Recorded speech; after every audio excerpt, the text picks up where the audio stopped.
Largaron.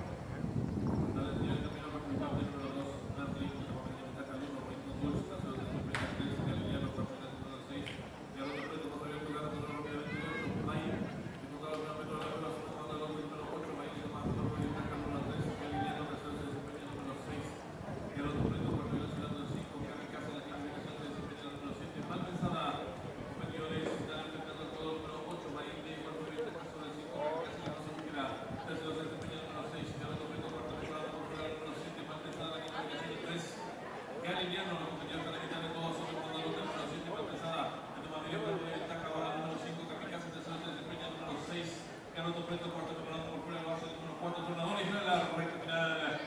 La número 7, más pesada, intenta venir para la corre con fuerza de ventaja sobre el número 5, Kamikaze. Tercero desde el primer participante, número 6, Carlos Preto, de frente a los últimos 300 metros.